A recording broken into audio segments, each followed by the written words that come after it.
브리핑 보셨는데 지금 들어온 속보에 따르면요. 다음 주부터 수도권 학교는 등교를 전면 중단합니다. 그리고 3분의 2 수준까지로 등교를 준비한다라고 하는데 아이들의 대면 수업과 관련해서는 두 분 이 조치에 대해서 어떻게 생각하십니까? 저는 뭐 굉장히 적절한 조치다고 생각이 됩니다. 방송에서 저희들이 말씀을 드릴까 말까 하다가 못 드린 내용이 이제 당국이 결정했다 이렇게 볼 수 있는 거거든요. 왜 그러냐면은 상황이 굉장히 나쁜데 대면 수업을 지속한다고 하는 게 이게 이제 어딘가에 엇박자가 있고요. 또 하나는 당국이 계속 아이들에게서 확진자가 많이 나온다고 얘기하면서 백신 접종을 강요는 아닙니다만 백신 접종을 강력히 권장하고 있습니다만은 정작 학부모님들은 또 굉장히 반발이 많았지 않습니까?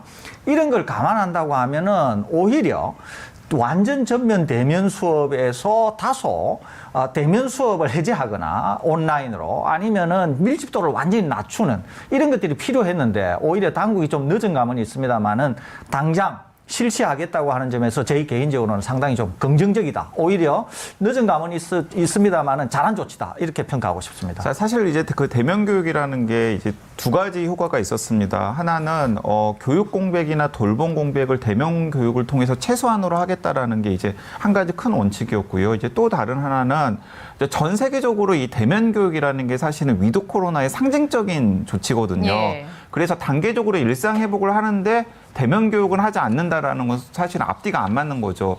이 두 가지 이제 중요한 조건들 때문에 당국에서는 대면 교육은 가능한 한 유지를 하려고 노력을 했었던 것으로 알고 있습니다. 그런데 그래서 끝까지 만지작 네, 끝까지 이제 만지작 했었던 예. 거죠. 그런데 이제 현장에 이제 여러 가지 어려움들이 있었던 겁니다. 이제 첫 번째는 무엇이냐면은 지금 그 방역 당국 최전선에 있는 예를 들어서 역학조사를 담당하는 보건소 직원들과 이야기를 나눠보면 보건소 직원들이 가장 먼저 이야기하는 게 뭐냐면 이거 대면 교육 지금은 잠시 중단해야 된다라고 이야기를 합니다. 왜냐하면 학교에서 집단 감염이 생기면 그 여파가 굉장히 크잖아요.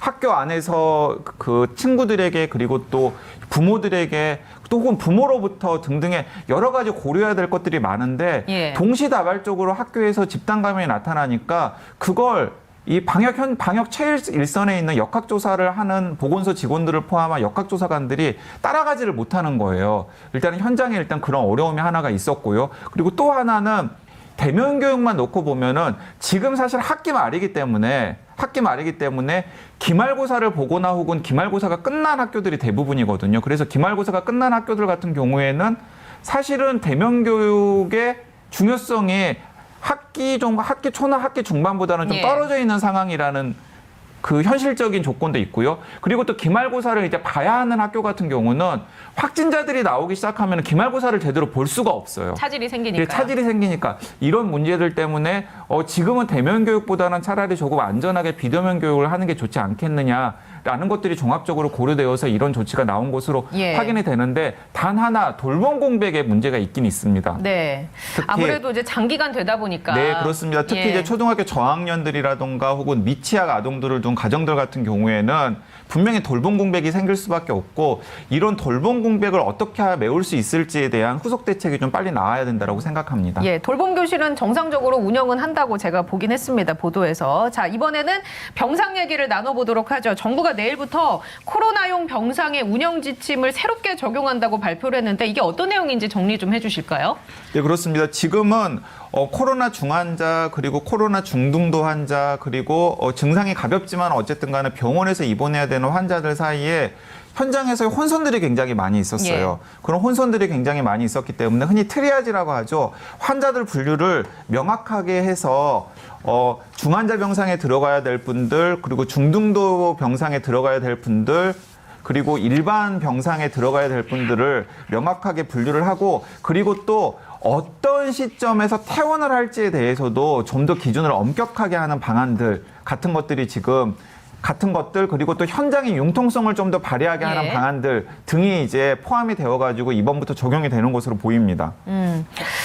그런가 하면은 어제 저희가 정리를 해드리긴 했습니다만 동네 병 의원들과 긴밀하고 신속하게 연계를 해서 재택치료 환자들이 불편함 없이 치료하는 게 중요할 것 같다라고 저희가 방송에서 몇 번 언급을 해드렸지 않습니까? 이 부분이 이제 내일부터 시행이 된다고 하는데 유의할 점이 어떤 게 있다고 보십니까, 교수님? 유의할 점 이제 몇 가지가 있죠. 예. 하나는 이제 재택 치료를 하게 될 경우에 대상자가 만일에 중증화로 빠지게 된다. 네. 그런 걸 전혀 배제할 수가 없잖아요. 그러면은 중증화로 빠지게 되었을 때의 처리를 어떻게 할 건가 하는 게 이제 아주 중요한 지점이죠. 첫째 하나는 계속적으로 환자를 모니터링하는 시스템. 이거는 잘 갖춰져 있다고 하니까 이 시스템이 잘 작동하도록 해야 되겠죠. 두 번째는 환자가 어떤 형태로든지 간에 긴급 상황이 생기게 되면은 긴급 이송 체계가 있어야 될 겁니다. 예. 긴급 이송 체계 있어야 될 거예요. 또 하나는 지금은 긴급 이송 체계가 있다고 하더라도 병상이 부족한 문제가 있잖아요. 이게 그렇기 때문에 지금 재택 치료가 이제 점점 많아지게 되고 당국이 적극적으로 동네 병의원을 통한 그런 재택 치료 관리자를 관리하겠다고 했으니까 예. 이제 재택 치료에 계신 분들 중에서도 긴급히 병원으로 이송이 되거나 치료가 돼야 될 분이 있을 수 있는데 지금 실제로 병상이 거의 포화 상태에 이르렀기 때문에 이송 체계가 작동한다고 하더라도 이렇게 생긴 긴급한 환자를 어떻게 할 거냐라고 하는 문제는 예. 좀 더 심층적으로 다룰 필요가 있을 것 같아요. 그래서 이런 문제들이 해결이 되어야 될 것 같고요. 또 하나는 어제 당국에서 항체 치료제를 적극적으로 쓰겠다고 했지 않습니까? 네, 지금 그 부분과 관련해서 질문을 드리고자 하는데 제가 여쭤본 것의 배경은 단기 외래진료센터를 정부가 추가를 해서 확대해서 운영을 하겠다라는 거거든요. 그러니까는 생활치료센터라든지 병원, 병상 부족이 있는 병원으로 가기 전에 연계를 해서 단기센터, 외래진료센터를 확충하겠다. 그곳의 역할은 항체 치료제를 좀 더 적극적으로 처방할 수 있게 하겠다라는 건데 이 부분과 관련해서는 우려사항이라든지 우리가 좀 더 주의 깊게 봐야 할 부분은 없을까요? 특별히 주의 깊게 봐야 될 건 없다고 보고요. 예. 저는 오히려 굉장히 잘된 조치다 이렇게 보는 거죠. 그러니까 만일에 보건소라든지 딴 데서 하게 되면은 일손이 달려서 예. 이렇게 많은 재택치료 환자들을 관리하기가 어려울 텐데 일선 병의원들이 이제 대거 나서게 되면 관리가 훨씬 수월해지면서 의료 전문가들이 재택치료하고 있는 환자를 직접 비대면 형태지만 예. 보살피게 되지 않습니까? 그러면서 바로 대상자들이 되면은 그 재택치료분들을 이송을 한 다음에 바로 항체 치료제를 쓸 수 있다는 거죠, 이게. 그렇기 때문에 오히려 저는 방금 말씀드린 이런 조치들은 당국이 상당히 잘하고 있는 조치다. 다만 우리가 이 방송에서 제기한 것처럼 한 두 달 전에만 일찍 시작했더라면 훨씬 좋았을 텐데 다소 늦은 감은 있습니다만은 그래도 시작한다고 하니까 이렇게 시작을 하면은 결과는 상당히 좋아지지 않겠나 하는 기대가 있다는 말씀드립니다. 그러니까 오히려 문제는 숫자가 너무 적다는 겁니다. 더 지금 늘려야 현재 된다. 더 늘려야 된다라는 예. 거죠. 지금 현재 13곳이 운영 중이고 여기에 21곳이 추가가 되었는데 그래서 지금 34곳 정도가 될 것인데 여기에 예. 지금 29곳 정도가 협의 중인 것으로 알고 있습니다. 자, 그런데 사실은 이 정도 숫자로도 부족하죠.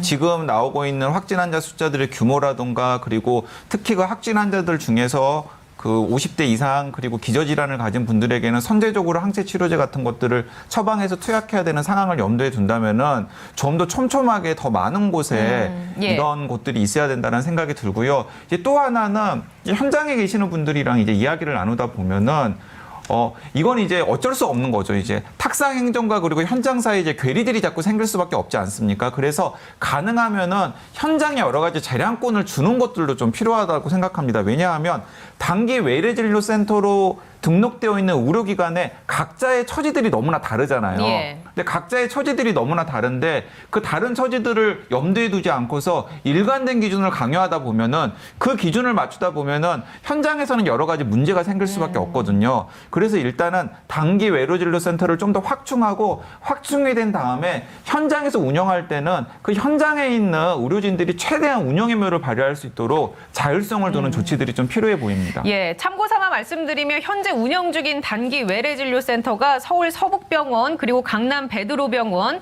희명병원 경기 지역입니다. 그리고 경기의료원, 박예병원, 부산의료원, 제천서울병원, 중앙제일병원, 진안군의료원 등이 있으니까 혹시라도 주변에서 코로나 확진 판정을 받고 도움이 필요하신 분들은 이용을 해주시면 감사하겠습니다. 하나만 더 예. 붙이겠습니다. 이제 어제 최근에 방역 당국이 항체 치료제를 적극적으로 쓰겠다고 말씀하지 않았습니까? 우리 방송에서도 말씀드린 것처럼 투약 대상자가 되시는 분들, 특히 고령층 또 저연령층의 기저질환이 있으신 분들은 꼭 기억하십시오. 감염이 되면은 스스로 항체 치료제를 투약해달라고 요청하시라는 말씀 다시 드립니다. 그러니까 꼭 재택치료가 되었든 어디가 되었든 대상자가 되신다 그러면은 항체 치료제를 투약해달라는 요청을 드리라는 말씀 다시 드립니다. 예. 자, 이번에는 기사 팩트체크를 한번 해보도록 하겠습니다. 조선일보 기사고요. 제목은 이렇습니다. 아스트라제네카 맞은 노년층 3개월이면 물백신. 부스터샷 땐 예방 효과 93%라는 제목인데요. 우리나라의 경우에는 고령층 대부분이 아스트라제네카 백신을 맞았죠. 그런데 이제 고령층에서 돌파 감염 사례가 나오면서 백신이 아스트라 같은 경우는 효과가 없다. 심지어는 화이자를 접종한 일본은 확진자가 줄어들었는데 우리는 확진자가 늘어난 것이 아스트라제네카 백신을 많이 맞았기 때문이다. 이런 얘기하는 분들도 계시거든요. 네, 그렇습니다. 자, 어떻게 보십니까? 자, 이제 일단. 이 예. 기사는 저는 이제 너무 좀 화가 났어요. 이 기사를 보고서. 그리고 방역 당국이 왜 이런 기사들에 대해서 거의 가짜 뉴스에 준해서 적극적으로 대응을 하지 않는지 여러 가지 이제 생각이 많이 들었는데요. 두 가지 면에서 굉장히 엉망진창인 기사입니다. 이제 첫 번째는 무엇이냐면 설대우 교수님이나 제가 몇 차례 설명을 드렸던 면역과 관련된 기본적인 과학적 사실을 전혀 염두에 두지 않은 기사예요. 예를 들어서 백신을 접종을 하면은 감염 예방 효과에 감염 자체에 영향을 주는 항체 면역과 그리고 위중증으로 이 악화되는 것을 막아주는 세포 면역 두 가지가 작동을 하고 있고 그리고 백신을 접종한 후에 아스트라제네카든 화이자든 모더나든 시간이 지나면 항체 면역의 효과는 떨어지지만 세포 면역이라는 것은 개인차는 있습니다만 상당한 수준에서 작동하기 때문에 백신을 접종하면 위중증 예방에는 여전히 효과가 있다라는 이야기를 여러 차례 강조해 드렸지 않습니까? 예. 자, 그런데 이 조선일보의 기사와 그리고 조선일보의 이 논평은 이 두 가지 면에서 세포 면역은 전혀 무시하고 항체 면역에만 초점을 맞춰서 백신의 우열을 나름대로 가른 다음에 아스트라제네카가 화이자나 모더나보다 좋지 않다라고 전제하고 일단은 정부의 백신 정책이 잘못되었다라고 이제 비판을 하고 있어서 그러니까 과학적으로 맞지 않고요. 그 두 번째는 팩트 자체가 맞지 않아요. 예. 어떤 팩트가 맞지 않냐면 만약에 이 조선일보 기사와 논평대로 아스트라제네카를 맞은 분들이 다 물백신이라면 지금 노년층의 확진자와 위중증의 수준이 이 더 많이 정도로 나와야 된다. 억제가 될 수가 없습니다. 예. 이거보다 훨씬 더 많이 나와야 돼요. 그리고 또 다른 하나는 요양원이나 요양병원을 제외한 일반 75세 이상의 고령자들은 화이자 두 번 접종하셨거든요. 근데 화이자 두 번 접종하신 분들 중에서도 돌파 감염되어가지고 사망하신 분들 많습니다. 그럼 이건 또 어떻게 설명할 거냐는 거죠. 제가 좀 더 붙이겠습니다. 강 기자님 중요한 지적을 다 하셨는데 제가 조금만 더 붙이겠습니다. 우리 이 방송에서 지난 화요일, 이 주일에 지난 화요일에 당국이 발표한 데이터를 가지고 저희들이 설명을 드린 게 있습니다. 그게 뭐냐면 이거예요. 백신 접종을 하고 나면 그것이 화이자냐 뭐 아스트라제네카냐 상관없이 지금 우리나라에서 60대 이상 사망자의 60대 이상이 93% 정도 된다 그랬잖아요. 그런데 제가 뭐라고 설명드렸죠? 다시 주먹을 사용하겠습니다. 백신 접종을 안 한 분이 숫자로 반 나오고 매일의 사망에서 백신 접종을 온전히 한 분에서 반이 나온다니까요. 그러니까 하루에 만일에 50명이 사망한다 그러면 25명이 백신 접종을 안 한 데서 25명이 백신 접종을 한 데서 나온다니까요. 그런데 백신 접종을 한 비율이 60대가 90% 정도 되니까 그러니까 9 정도 되고 9배 정도 많고 백신 접종을 안 한 분이 1 정도 되니까 물백신이라고 하면 사망자가 얼마 나와야 되냐 하면은 25에 9을 곱하면 225가 나옵니다. 225가 나와야 되고 백신 접종을 안 한 데서는 25가 나와야 되죠. 그런데 실제로는 어떻게 나온다고요? 25가 예. 나오니까 200만큼을 백신이 담당하고 있다니까요. 효과를 담당하고 그러니까 있다니까요. 사실은 250명 사망자가 나와야 되는데 60대 이상의 아스트라제네카 백신을 빨리 접종을 해서 세포 면역을 가지고 있어서 위중증으로 가는 것을 막아주고 있기 때문에 200명이라는 사망자가 지금 줄어든 상황이거든요. 예. 이 상황에 대해서 또렷하게 설명을 하지 못하면 이 뉴스는 가짜 뉴스인 거죠. 네. 근데 이런 가짜 뉴스를 조선일보에서 기사로 내고 그리고 또 논평까지 내고 그리고 또 이런 가짜 뉴스에 부안해동하는 전문가들도 있어요. 그러니까 너무 답답합니다. 예. 또 하나는 매우 중요한 건데요. 자, 설명을 드리겠습니다. 우리가 옛날에 고사성어 얘기하면서 말도 안 되는 이야기가 이게 있잖아요. 모든 창을 다 막는 방패를 팝니다 하고 또 모든 방패를 다 뚫는 창을 팝니다. 이 얘기 우리 잘 알잖아요. 예. 그런데 조선일보 기사가 딱 이 꼴입니다. 이 꼴. 네, 왜 그러냐면은 이 기자가 자기가 하는 말이 뭔지를 모르고 얘기했던 것 같아요. 그러니까 무슨 말을 기사에 썼는지를 모르고 있는 거예요. 자, 볼까요? 자, 백신이 물백신인데 부스터샷을 맞으면 보호 효과가 93%가 된다는 거 아니에요. 조선일보는. 예. 그러면 백신이 만일에 물백신이면은 아니 부스터샷을 맞으면 보호 효과가 이게 왜 높아지죠, 이게? 제가 우리 방송에서 말씀을 드렸잖아요. 항체는 백신을 접종하게 되면 초반에 높았다가 시간이 지나면 줄어든다니까요. 그런 다음에 다시 부스터샷을 하면 높아진다니까요. 백신이 물백신이 아니기 때문에 백신을 접종하면 높아졌다가 줄어들고 부스터샷을 맞으면 높아진다니까요. 그러니까 물백신이면은 어떻게 되냐 하면은 절대로 부스터샷을 해도 효과가 생겨서는 안 돼요, 이게. 예. 그러면 3개월이 지나서 지금 물백신이라고 하는 용어를 쓰면 안 되고 항체 면역이 줄어들어서 돌파 감염의 위험은 있을 수 있는 거예요. 다만 좀 전에 말씀드린 것처럼 백신의 본질적인 기능은 위중증 사망을 막아주는 거고 당국의 데이터를 가지고 설명드린 것처럼 예. 조선일보가 얘기하는 물백신이라고 하는 그 구간에서조차 그 기간에서조차 위중증 사망은 막아준다니까요. 그렇기 때문에 조선일보는 명백히 가짜 뉴스를 만들고 있다는 거예요. 또 하나는 제가 미국 자료를 가져왔는데요. 아시다시피 미국은 얀센을 접종하신 분이 몇 분 안 됩니다. 한 1,000만 명 정도밖에 안 돼요. 그런데 미국 인구가 3억 3천에서 3억 5천 정도 되지만 대부분이 화이자나 모더나를 맞았습니다. 물론 온전한 접종이 60% 정도밖에 안 된다고 하는 문제가 있기는 합니다. 그럼에도 불구하고 제가 미국 데이터를 갖고 왔다니까요. 왜냐하면 조선일보가 얘기하는 게 그러면 화이자나 모더나는 괜찮다는 얘기 아니에요. 말하자면은 미국이 총 확진자가 우리 전체 국민 정도 됩니다. 5,127만 8,428명입니다. 사망자가 얼마 나왔느냐 하면요. 82만 3,161명이라고 오늘자 월드 오미터가 얘기하고 있습니다.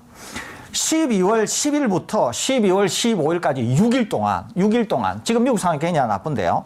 6일 동안의 평균 확진자, 하루 확진자가 11만 5,165명이고요. 예. 12월 10일부터 12월 15일 6일 동안에 하루 사망자가 1,158명입니다.